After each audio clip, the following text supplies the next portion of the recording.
क्रिया विशेष बहुला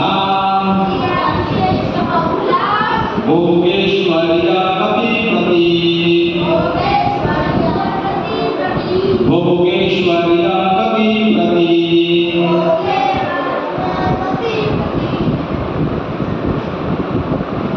अनुवाद अल्पज्ञानी मनुष्य वेदों के जन अलंकारिक शब्दों के प्रति अत्याधिक आसक्त रहते हैं, जो स्वर्ग की प्राप्ति, अच्छे जन्म, शक्ति इत्यादि के लिए विविध सकाम कर्म करने की संतुष्टि करते हैं।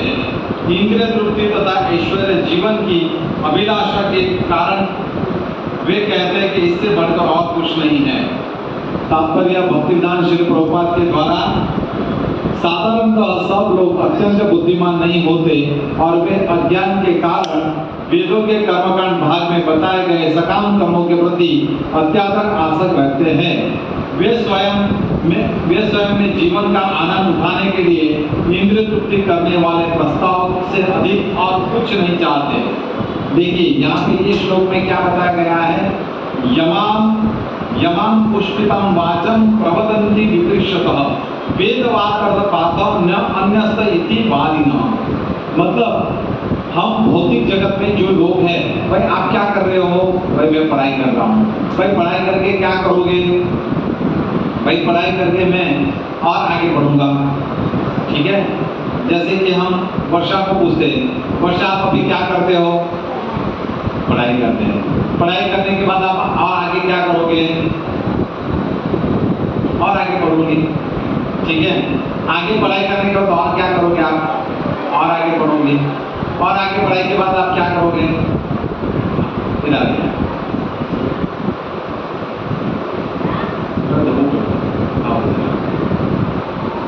देखिए बच्चों, ये है वर्षा।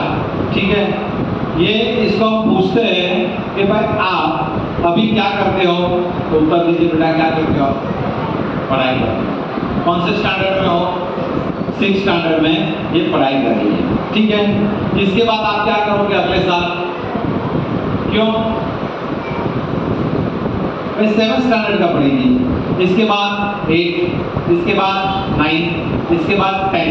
सपोज इसकी पढ़ाई पूरी हो जाती है, जैसे कि उसने कोई डिग्री ली थी, चाहे बीकॉम हो, बैचलर्स डिग्री हो या फिर डॉक्टर्स की डिग्री हो। ठीक है, उसके बाद आप क्या करोगे, पढ़ाई के बाद क्या करोगे। देखिए क्या बोल रही है, जॉब करेंगे। क्यों, जॉब करके क्या फायदा है, पैसा मिलेगा। ठीक है, क्या मिलेगा, पैसा मिलेगा। पर पैसा लेके क्या करोगे आप, मैं कैडबरी खाऊंगी, 5 स्टार खाऊंगी, चौपाटी घूमने जाऊंगी, ऐसा बढ़ जाऊंगी। तो ये क्या करेंगी, अपनी जो इच्छाएं हैं, छोटी मोटी जो इच्छाएं हैं, जो उसकी पगार में आ सकती है, वो इच्छाएं वो पूर्ण करें।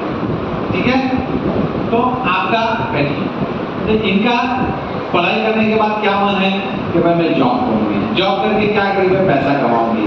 पैसा कमाने के बाद उनकी क्या इच्छा है, और इनकी जो भी छोटी मोटी इंद्रिय तृप्ति वो करेगी। क्या क्या है इंद्रिय तृप्ति, कि भाई मुझे कुछ खाना है, पिक्चर देखना है, कहीं घूमने जाना है, ये सब करेंगे। ठीक है, अगर इसको कोई पांडा मिल जाता है या पंडित मिलता है, वो बोलते हैं कि आप कर्मकांड करेंगे, ये यज्ञ करेंगे, जिससे आप विदेश में जा सकते हैं, प्लेन में बैठ सकते हैं। तो ये क्या होगी, आपकी क्या इच्छा रहेगी बेटा, तो बोलेगा कि आपको ये करेंगे, तो आप प्लेन में बैठेंगे, आप करेंगे, जरूर करेंगे। इधर आओ,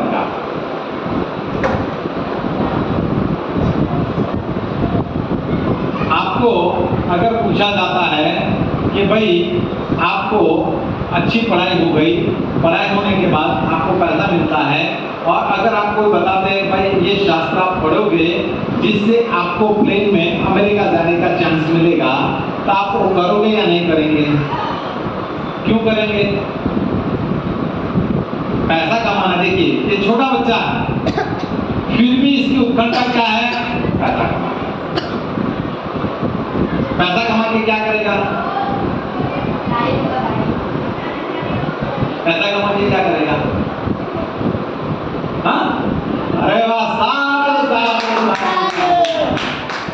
मंदिर खोलेगा, अच्छी बात है। लेकिन कहने का तात्पर्य क्या है कि ऐसे बहुत कम लोग होते हैं जो आध्यात्मिक में प्रगति करना चाहते हैं। जनरली प्रायः लोग क्या करना चाहते हैं कि भाई हम हमारी इंद्रिय तृप्ति करेंगे, मतलब हमारी जो भी इच्छा है वो हम पूर्ण करेंगे, फिर बात की बात बाद में देखेंगे, बैठ जाइए। ओम आप आइए। अभी तीसरा बच्चा है, ठीक है। आवाज नहीं आओ तो नो ऑडियो। हेलो, तो कोई आवाज नहीं आओ तो कौन है? वीडियो। हरे कृष्ण। देखिए एक तीसरा बच्चा है, ये तीसरा बच्चों को हम पूछते हैं भाई आप पढ़ाई करके क्या करोगे? हरे कृष्ण। आप पढ़ाई करके क्या करना चाहते हैं? नौकरी। नौकरी। भाई आप पढ़ाई करके क्या करना चाहते हैं? नौकरी। नौकरी। कौन से डिपार्टमेंट में क्या सोचा आपने, कौन सी नौकरी चाहिए आपको? डॉक्टर। डॉक्टर की नौकरी करोगे? क्या करोगे नौकरी करके? पैसा कमाऊंगा। और पैसे को क्या करोगे? इंद्रिय तृप्ति। हाँ, इंद्रिय तृप्ति। देखिए पक्का बिजनेसमैन है। मैं नौकरी करूंगा और नौकरी करेंगे अपनी इंद्रिय तृप्ति करूंगा। तो ऐसे जो वेदों में वाक्य है, बराबर है, वो क्या लिखे गए हैं वेदों में? भगवान ये बताना चाहते हैं ये श्लोक के माध्यम से कि वेदों के वाक्य से बद आत्मा जो है वो आकर्षित होता है। अभी इनको कोई पंडित मिलेगा और वो बोलेगा कि भाई आप अगर ये यज्ञ करवाते हो जिससे आप प्लेन में बैठ सकते हो तो आप करवाएंगे? हाँ। क्यों करवाएंगे? अमेरिका जाके मिलेगा। मैंने तो सिर्फ प्लेन का बोला, इन्होंने आगे बता दिया मुझे अमेरिका जाना है।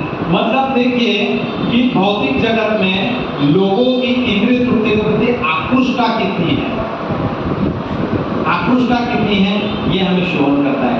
अभी ये सब कहां से आता है? आपको अमेरिका जाना है, आपने कहां से सुना? कहां से, कैसे पता चला आपको अमेरिका जाना है? आप इंग्लैंड भी जा सकते हैं, लंदन भी जा सकते हैं, कैसे, कहां से?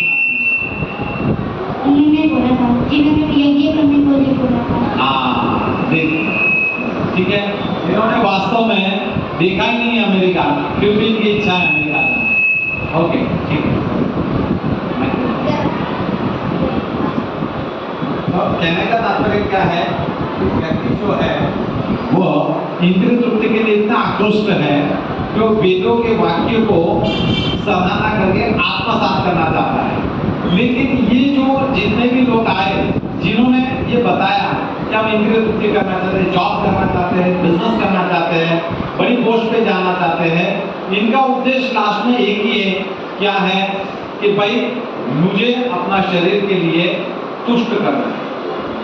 कोई भी ऐसा नहीं सोचता है कि हम भगवान के लिए। सिर्फ एक ही व्यक्ति था जो बच्चा छोटा, उसने बताया कि मैं भगवान का मंदिर हूं। ठीक है, तो कहने का तात्पर्य यहाँ पे भगवान ये बताना चाहते हैं कि क्षणिक सुख के पीछे मत भागो, वाकई में भागना है तो परमानंद के पीछे भागो। ठीक है, अभी तात्पर्य में प्रभुपाद जी क्या बताना चाहते हैं सेकंड पैरा में हम देखेंगे।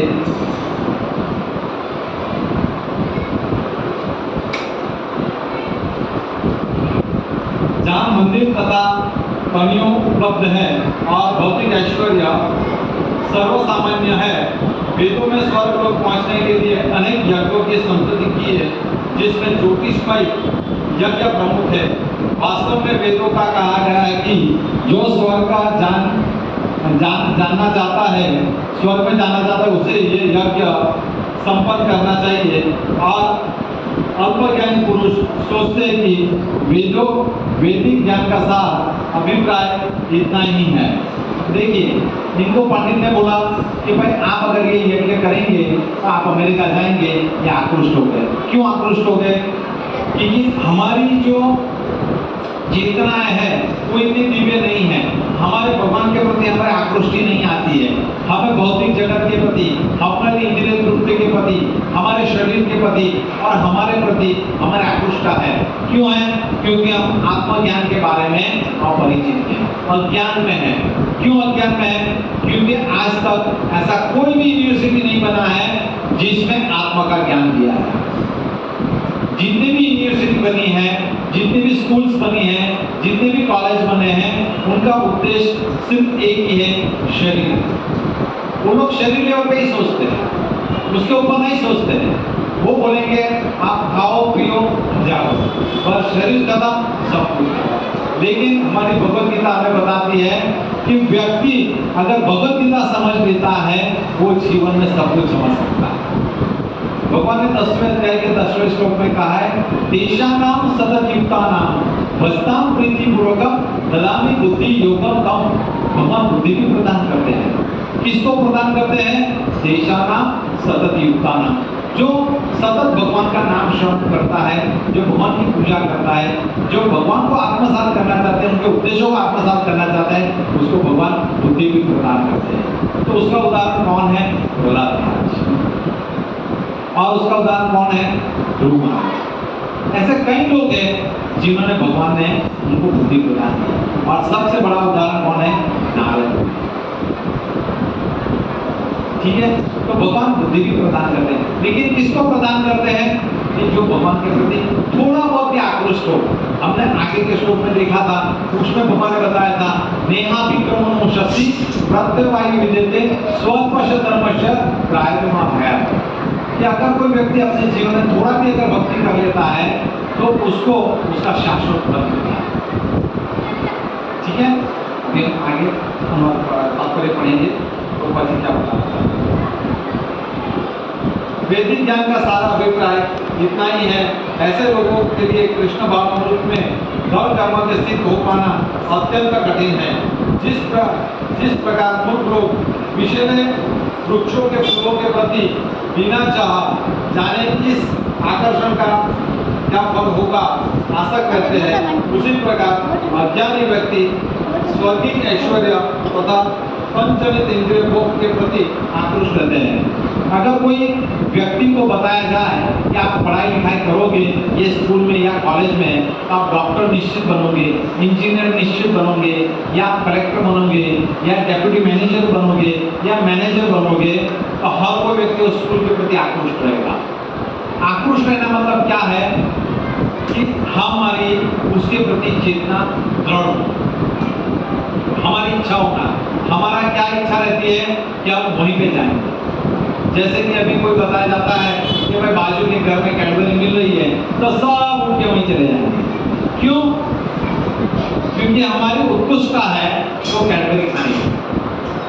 तो उसी तरह से वेदों में कई ऐसे वचन लिखे गए हैं जो वचनों को अगर हम साथ करते हैं, आत्मसात नहीं साथ करते अपने लिए, तो हमें वो प्राप्ति होती है। इसलिए भगवान यहाँ के श्लोक में ये बताना चाहते हैं कि अगर कोई व्यक्ति वेदों के वचनों को पढ़ता है और आकृष्ट होता है, तो वेदों में 80% बात कर्मकांड दिया गया है। वेदों में कर्मकांड क्यों दिया गया है? वेदों में कर्मकांड इसलिए दिया गया है कि एटलीस्ट जीवात्मा ये आकृष्ट होकर वो नियमों का पालन करेगा, और नियमों का पालन कर करके धीरे धीरे भक्ति की ओर बढ़ेगा। भक्ति की ओर बढ़ेगा तो भगवान की ओर। भक्ति अपने आप कभी नहीं हो सकती है। भक्ति के लिए व्यक्ति को गुरु के पास जाना पड़ता है। भगवान ने आगे आगे अध्याय में बताएंगे कि भाई तत्विति प्रणिपातेन प्रणिप्रश्न सेवया उपदेशन्ति ज्ञान ज्ञान तत्वदर्शनी। कि हे अर्जुन, भगवान आगे के श्लोक में बताएंगे, हे अर्जुन, तुम परम सत्य जानना है तो तुम तत्वदर्शन के पास जाओ, जो तुम्हें आत्म साक्षात्कार करवाए।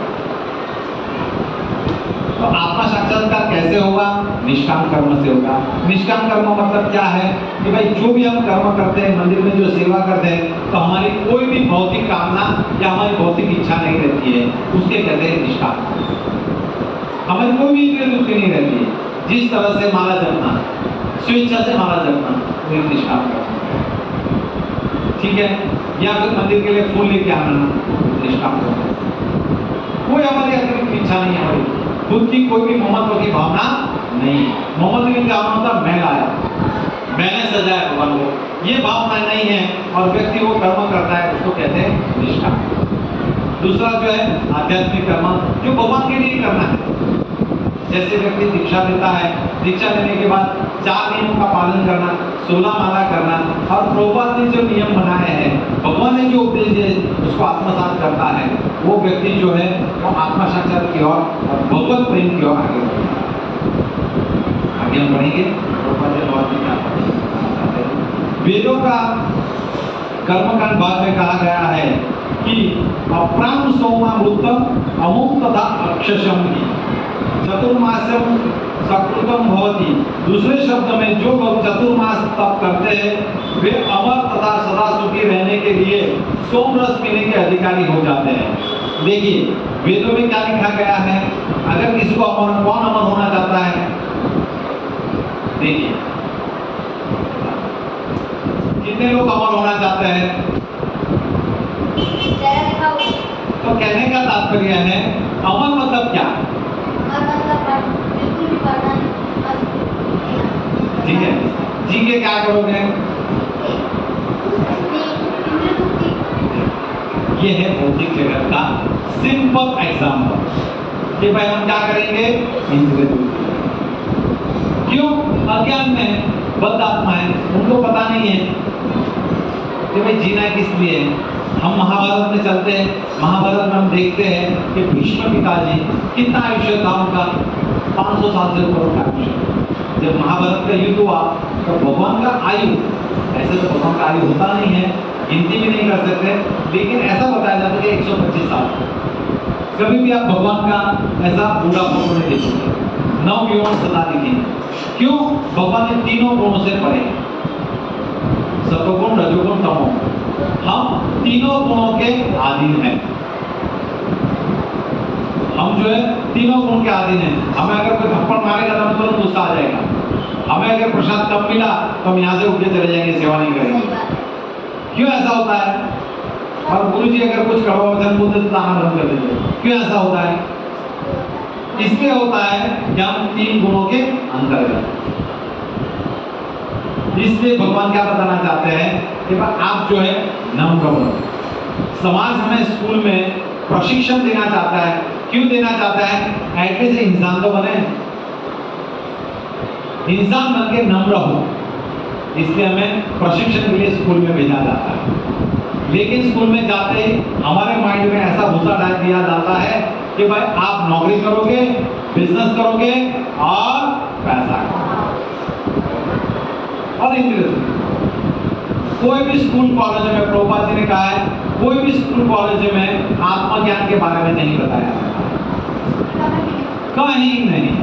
कोई भी ऐसी यूनिवर्सिटी नहीं, ऑक्सफोर्ड यूनिवर्सिटी हो या कैम्ब्रिज यूनिवर्सिटी हो, कोई भी वहां पे ऐसा डिपार्टमेंट नहीं है जहाँ पे आत्मज्ञान के बारे में बताया। सिर्फ भगवत गीता एक ऐसी यूनिवर्सिटी है जिसमें शुरुआती आत्मज्ञान से होता है। भगवान ने दूसरे अध्याय के 13वें श्लोक में पहला अगर उपदेश दिया है अर्जुन को, तो वो क्या दिया है? आत्मज्ञान। देही अस्मन् देहे कौमार एवं तथा देहांतर प्राप्ति धीरस्तम। कि अर्जुन तुम शरीर नहीं आत्मा। और स्कूल में क्या पढ़ाया जाता है कि बेटा पढ़ने के होंगे जवान और बनोगे तुम नवाब।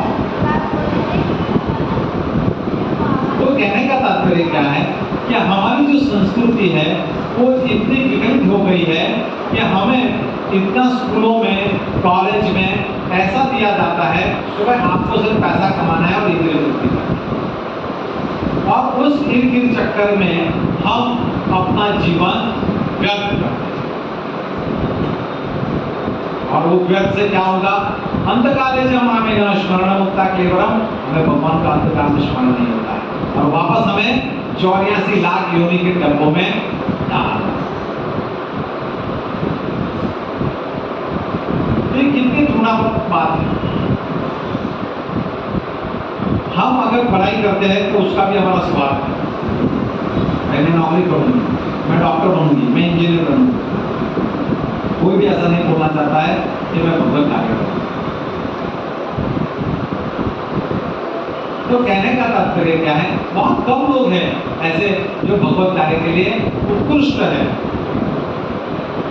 क्यों? उनको प्रॉपर समझ नहीं दी जाती। 2 ही चीज हो सकती है, या तो समझ दी नहीं जाती या तो समझना नहीं चाहती। तो हमें सोचना है कौन सी कैटेगरी में। कितने लोग यहाँ पे हैं जो माला करते हैं, सच्चे मन से बताना, वो वीडियो रिकॉर्डिंग हो रहा है। देखिए, भगवत गीता पढ़ने आते हैं फिर भी हम माला नहीं करते। ये साक्षात भगवान के सामने पड़ा। हमें रोज माला करनी चाहिए। क्यों? आप माला करोगे तो भगवान को समझोगे। हमारा हृदय में जो काम, क्रोध, मोह है उसको साफ करोगे। ये रूम अगर मैं साफ नहीं करूंगा, अगर कचरा पड़ा रहेगा तो कौन यहाँ पे भगवत गीता का क्लास सुनने आएगा? आएगा कोई? नहीं आएगा। क्यों नहीं आएगा? क्योंकि रूम साफ नहीं है। तो फिर हमारा हृदय जो है साफ नहीं है, तो कैसे भगवत गीता का जो उद्देश्य है वो ग्रहण करेंगे? इसलिए आज प्रण लीजिए, हर बच्चा मैं माला करके भगवत गीता पढ़ूं। क्यों? क्योंकि ये जीवन का हमारा उद्देश्य है। क्या उद्देश्य है? भगवत प्राप्ति। नहीं कि हमें मैनेजर बनना है या जॉब करनी है, डॉक्टर बनना है। ये हमारा जीवन का उद्देश्य नहीं है, ये हमारे बाई प्रोडक्ट है। मेन तो हमारा भगवत प्राप्ति है। वो कैसे भगवत प्राप्ति होगी? भगवान से प्रीति कैसे होगी? गुरु के माध्यम से, शिक्षा के माध्यम से, साधु संग में, और ये भगवत गीता का और कोई मार्ग नहीं है। अभी कल के परसों ही मैंने एक समाचार सुना था जिसमें बताया गया था कि एक डॉक्टर जो है, हार्ट के डॉक्टर जामनगर में, तो वो उनके जीवन में कई हजारों उन्होंने ऑपरेशन किया हार्ट के, और वो अपने एज के 38 ईयर्स में हार्ट अटैक से मर गए। तो ये जो काल है किसी को नहीं छोड़ने वाला, चाहे भक्त हो चाहे अभक्त। लेकिन फर्क इतना पड़ता है कि हम अगर भक्त है तो भगवान के शरण में जाएंगे, भगवान के धाम जाएंगे। अगर अभक्त है तो उनको मार के, तोड़ के, चौरे से ला के डब्बे में कचरे में फेंकना है। तो अभी हमें नक्की करना है कि हमें कचरे में जाना है, गटर साफ करनी है, या फिर आज शाश्वत आनंद के लिए भगवान के धाम। ऐसा कोई भी कॉलेज नहीं है जहाँ पे आपको आत्मा का ज्ञान देगा। कृष्ण भावनामृत संघ जो है वो आपको आत्मा ज्ञान देता है, साथ में आपको ऐसा ज्ञान देता है जो शाश्वत है और जो भगवान के साथ प्रीति करना सिखाते हैं, और एक ऐसा व्यक्ति बनेगा जो समाज में नम्र होगा और समाज को देगा। वो क्या है? कृष्ण। प्रभुपाद जी ने इसकी स्थापना की थी, और आज इस प्रभुपाद जी के माध्यम से कई हजार मंदिर बने हैं, कई हजार मंदिर हैं जहाँ पे सुचारू रूप से सर्व सेवा हो रही है। और ये भगवत गीता का क्लास जो है वो यहाँ नहीं, कई हजारों जगह हो सकती है। उद्देश्य यही है कि भाई लोग भगवान को जाने, अपने आप को जाने, मैं कौन हूँ। मनुष्य की सबसे अगर बड़ी कमजोरी है वो क्या? जिज्ञासा है। सिर्फ इंद्रिय तृप्ति में बैठा। हमें इंद्रिय तृप्ति को त्यागना नहीं है, इंद्रिय तृप्ति को भगवान की शरण में देना है, और भगवान की तृप्ति करेंगे तो ऑटोमेटिक हमारा जीव जो है, हमारा जो हृदय है, वो उसका कितनी साइज है मालूम है आपको? एक जो बाल है उसका 10,000वां साइज, उतनी हमारी साइज है। आत्मा की साइज कितनी है? ये बाल का 10,000वां एक छोटा सा 10,000। सोचिए, और उसमें उसकी इच्छाएं कितनी है? असीमित इच्छा है। इतनी छोटी चीज और इच्छाएं, इसकी कोई गिनती नहीं कर सकती।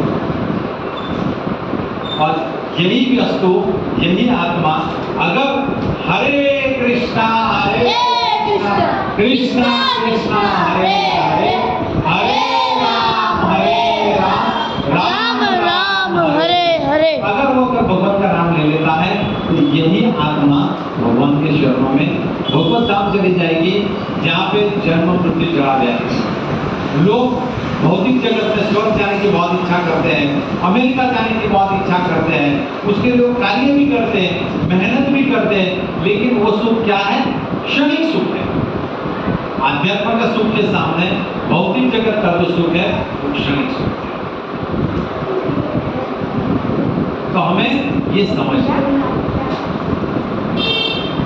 हमें ये समझना, आगे प्रभुपाद जी क्या लिखते हैं हम पढ़ते हैं।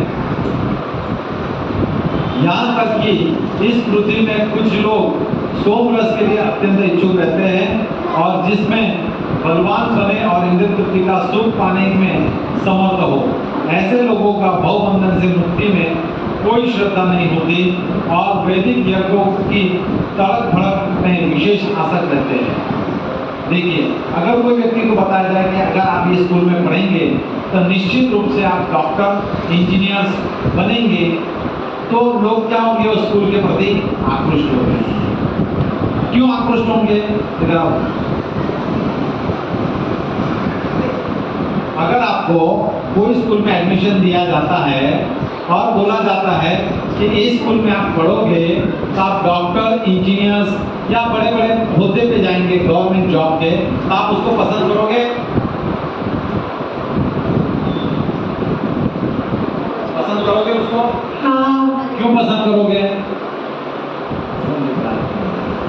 वो मुझे बड़ा आदमी बनना है। बड़ा आदमी बन के क्या करोगे? क्या करोगे बड़ा आदमी बन के? ऐसा लोग देखिए, ये छोटे बच्चे की भी इच्छा क्या है? पैसा कमाना। क्यों? ऐसा क्यों होता है?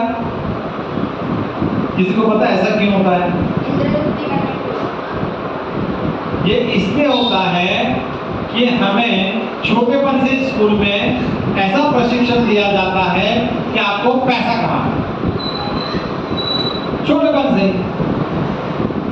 भाई अगर आपको कुछ करना है तो पैसा कमाना है। कोई भी चीज इस दुनिया में आपको इजीली नहीं मिलेगा, उसके लिए आपको प्रशिक्षण मिलेगा, ज्ञान मिलेगा। ज्ञान को बेच के आप पैसा कमा सकते हो और आपकी इनकम भी कर सकते हो। तो भगवान यहाँ पे क्या बताना चाहते हैं कि आप जो भाग रहे हो, जिस और भाग रहे हो, वो क्या है मालूम है आपको? मृग जल के समान है। जिस तरह से एक ग्राउंड में हिरण जो है पानी के पीछे भागता है, वास्तव में पानी नहीं है, मृग जल, वो पानी के पीछे भागता है। उसी तरह से हम भौतिक जगत में जो है वो पैसे के पीछे भागते हैं। क्यों भागते हैं? बस हमारी इंद्रिय तृप्ति करेंगे, लेकिन इंद्रिय तृप्ति पूर्ण होने वाली नहीं है। क्यों नहीं है? क्योंकि एक अगर इंद्रिय तृप्ति पूरी होगी तुरंत दूसरी खड़ी होगी, दूसरी पूरी होगी तीसरी खड़ी होगी, तीसरी पूरी होगी चौथी चालू होगी। इसका कोई अंत ही नहीं है, असीमित है। आपको कभी लगा है कि मैंने आज खा लिया, अभी मैं 2-4 दिन नहीं खाऊंगा? कभी लगा है कि आपको आज मैंने बहुत सारा खा लिया, अभी मैं नहीं खाऊंगा? रोज खाना पड़ता है ना? क्यों खाना पड़ता है? भाई तभी तो ये शरीर चलेगा, ये मशीन कैसे चलेगा? इसलिए क्या है, लोग जो है वेदों के जो वचन है बराबर है, जिसमें कर्म कांड बताया गया है, उसके प्रति आकृष्ट होते हैं। क्यों आकृष्ट होते हैं? अपनी इंद्रिय तृप्ति करने। भगवान यहाँ पे यही बताना चाहते हैं कि हमें वेदों के वाक्य के प्रति आकृष्ट नहीं होना है। अगर हमें वाकई में आकृष्ट होना है तो भगवान के प्रति आकृष्ट हो, जहाँ पे हमें परमानंद मिलेगा, परम शांति मिलेगी, परम आनंद मिलेगा। और प्रभुपाद जी क्या लिखते हैं तो हम बताते हैं आपको।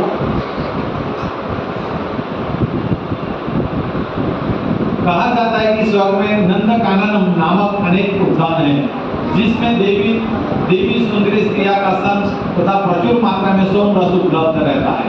ऐसी शारीरिक सुख निश्चित विषय है। अंतर ये लोग वे हैं जो भौतिक जगत में स्थान यंग कर ऐसे भौतिक अस्थायी सुख के प्रति आसक्त रहते हैं। जैसे कि हमने गजेंद्र मोक्ष की कथा सुनी थी।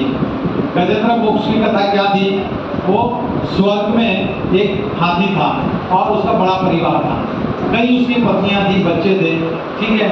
और वो स्वर्ग के जंगलों में घूमते हुए वो कहाँ गया? तालाब में गया। तालाब में गया तो एक हीरा मगर ने उसका पैर पकड़ लिया। पैर पकड़ लिया तो 1000 साल तक उसने पैर नहीं छोड़ा। कितने साल तक? 1000। जबकि वो कहाँ पे था? ये भौतिक जगत में नहीं था। कहाँ था वो? स्वर्ग लोक में था। 1000 साल तक वो मगर ने उसका पैर नहीं छोड़ा। लास्ट में उसने भगवान की प्रार्थना की और भगवान को याद किया तो भगवान तुरंत आ गए। तो कहने का तात्पर्य ये है कि भौतिक जगत के लोग जितने भी स्वर्ग के प्रति आकृष्ट है, वो स्वर्ग में भी मूलाधार होती रहती है। वहां पे भी जन्म मृत्यु है, सुख वहां पे भी नहीं है, वहां पे भी परमानेंट सुख नहीं है। क्योंकि इंद्र भी थे, वो इंद्र जो है स्वर्ग के राजा माने जाते हैं। वो इंद्र कोई नाम नहीं है, ये पद है। क्या है? पद है। सूर्य नारायण ये पद है, चंद्रमा ये पद है, ये नाम नहीं है, ये पद है। जिस तरह से हमारे भौतिक जगत में क्या बोला जाता है भाई, प्राइम मिनिस्टर, राष्ट्रपति। राष्ट्रपति मतलब पूरे राष्ट्र का पति, पूरे राष्ट्र का पति थोड़ी हो सकता है, लेकिन ये पद है। लेकिन हम क्या समझ बैठते हैं, इंद्र मतलब भगवान। नहीं, ये सब जो है भगवान ने कुछ स्पेशल अथॉरिटी दी है, उसके ये नियामक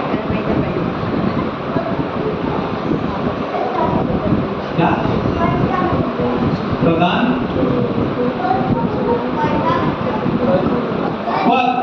पद मतलब जैसे कि तुम्हारे स्कूल में एक टीचर है, तो टीचर क्या हुआ? एक पद हुआ। पद मतलब पोस्ट, ठीक है। पद मतलब क्या हुआ? एक पोस्ट हुई। जैसे कि पुलिस इंस्पेक्टर एक पोस्ट है, टीचर एक पोस्ट है, प्रिंसिपल एक पोस्ट है। हम अगर बस में जाते हैं, एक कंडक्टर होता है, एक ड्राइवर होता है, तो कंडक्टर क्या है? एक पोस्ट है, नाम थोड़ी है उसका, वो पोस्ट है। उसी तरह से उसे कहा जाता है पद, ठीक है, पोस्ट को बोला जाता है, ठीक है। तो इसी तरह से तो जो हाथी था वो 1000 साल तक वहां पर करता, भगवान की प्रार्थना की, भगवान जब आए तो उसको छुड़ाया। मतलब स्वर्ग में भी सुख क्षणिक सुख है, वहां भोग की सामग्री बहुत है, लेकिन उसके लिए भी कैपेबल व्यक्ति जाता है। जिसने बहुत सारे पुण्य किए हैं वो जा सकता है। लेकिन हरे कृष्ण महामंत्र का अगर हम जप करते हैं तो वैसे ही स्वर्ग में चले जाएंगे, अगर हम इच्छा करते हैं वैसे ही। लेकिन भक्त कभी भी स्वर्ग की इच्छा नहीं करता, वो तो क्या चाहता है? अन्य अभिलाषा दुष्यन्य, मतलब भगवान की सेवा ही करता है, चाहे जो भी नहीं प्राप्त हो, मैं भगवान की सेवा करूं। क्यों? सेवा के माध्यम से भगवान को जान सकते हैं। ये जितना भी हमें सुख बताया जाता है स्वर्ग में, भौतिक जगत में जितना भी हमें सुख बताया जाता है, ये सब क्षणिक है। इसका आज नहीं तो कल उसका क्या होने वाला है? क्षय होने वाला है। लेकिन अगर कोई भगवत धाम चला जाता है, आज तक इतिहास में, पुराणों में ऐसा कहीं भी नहीं लिखा है कि भगवत धाम में आक्रमण हुआ और सब पटाया। लेकिन स्वर्ग में आक्रमण हुआ, इंद्र को भगाया, ऐसा है, ऐसा वर्णन मिलता है। बलि महाराज ने इंद्र को भी हरा दिया और ऐसा कई बार हुआ। तो स्वर्ग में भी क्या है? सुख है। अगर वाकई में सुख है तो भगवान के चरण, वाकई में अगर हमें प्रेम है तो भगवान के चरण में। हम चाहते हैं कि भाई हमारे समाज के प्रति हम कुछ करें, हमारे परिवार के प्रति हम कुछ करें, हमारे राज्य के प्रति हम कुछ करें और हमारे देश के प्रति हम कुछ करें। लेकिन ये जो सोच है, हमारी सोच अच्छी है, लेकिन ये क्या है? हम भौतिक जगत में हैं तो हम क्या सोचते हैं कि कुछ हम स्कूल बना लेंगे, कुछ हॉस्पिटल डाल देंगे या कुछ समाज सेवा कर लेंगे, इससे जीवात्मा की प्रगति नहीं होने वाली है। वाकई में अगर जीवात्मा की सेवा करना चाहते हैं, प्रगति चाहते हैं, तो उसको जन्म मृत्यु जरा व्याधि से बाहर, तो उसके लिए हमें क्या करना पड़ेगा? कृष्ण महामंत्र का घर घर जाके प्रचार करना होगा और महामंत्र का हमें वितरण करना होगा। जो चैतन्य महाप्रभु ने हमें महामंत्र दिया है वही हमें घर घर जाके पहुंचाना है और सबको कृष्णमय बनाना है, जिससे क्या है? जीवात्मा भी सुखी होंगी, भगवान भी तुष्ट होंगे और हमारी इंद्रिय तुष्ट होंगे। जीवन का परम सुख भगवान है। तो वेदों में 80% जो है वो कर्मकांड बताया गया है। क्यों बताया गया है कर्मकांड? कि एटलीस्ट जीवात्मा जो है ये देखने के बाद आकृष्ट होकर वो नियमों का पालन करेंगे और नियमों का पालन करके वह क्या है? भगवान की ओर आकृष्ट होंगे। भगवान की ओर आकृष्ट होने के लिए ये कर्मकांड बताया गया है। लेकिन लोगों ने क्या किया है, ये कर्म कांड को स्वनिर्भर मतलब अपनी तृप्ति के लिए उन्होंने लोगों ने यूज करना चाहा। आप किसी एस्ट्रोलॉजर के पास जाएंगे और उन्हें बताएंगे ये मेरा हाथ है, देखिए मैं कब इंजीनियर बनूंगा, वो बता देगा। लेकिन उसको पूछेंगे कि भाई मृत्यु के बाद मैं कहाँ जाऊंगा, तो बोलेगा बहुत सारे पुण्य करो तो आप स्वर्ग में जाएंगे। वो कभी नहीं बताएगा कि आप भगवत धाम, क्यों? उसको ज्ञान ही नहीं है। हम 10th की एग्जाम देते हैं, उसके लिए हम प्रिपरेशन करते हैं पहले दिन से लेके हमारे 365 दिन तक हम मेहनत करते हैं, स्कूल जाते हैं, हर पीरियड अटेंड करते हैं। लेकिन ये सब जितना भी हमने कार्यकलाप किया, जितने भी कर्म किए, उसका रिजल्ट सिर्फ 3 घंटे में आता है। अगर पेपर अच्छा गया तो अच्छी बात है, नहीं अच्छा गया तो पुनर्विजन्म पुनर्विजन्म, हमें वापस घर आके प्रिपरेशन करना है 10th का और आगे बढ़ना है। और यहाँ पे सिक्का क्या लगा जाएगा? 10 फेल। क्या सिक्का लग जाएगा हमारा? 10 फेल। और आजू बाजू में आप पूछेंगे तुम्हारे बच्चे का रिजल्ट क्या आया, तुम्हारे बच्चे का रिजल्ट क्या आया? अरे मेरा बच्चा तो बहुत पढ़ाई कर रहा था, वो तो फिर भी फेल हो गया। तो ऐसा क्यों हुआ? ऐसा इसलिए हुआ कि उसने अपने जीवन का जो फोकस है वो कहीं और फोकस किया था, इसलिए वहां पे लाइट हुई। अगर वो पढ़ाई की ओर फोकस करता निश्चित रूप से वो पास। उसी तरह से भगवान ये श्लोक के माध्यम से हमें बताना चाहते हैं, आपका जो जीवन का फोकस है वो कर्मकांड की ओर न करके भगवान की ओर अपने जीवन का फोकस। अगर हम भगवान की ओर जीवन का फोकस करेंगे तो वाकई में हम कौन है अपने आप को जान सकेंगे और निश्चित रूप से हम भगवान की सेवा करके भगवान जा सकेंगे। हरे कृष्णा कृष्ण कृष्ण हरे हरे हरे राम राम राम हरे हरे। हरे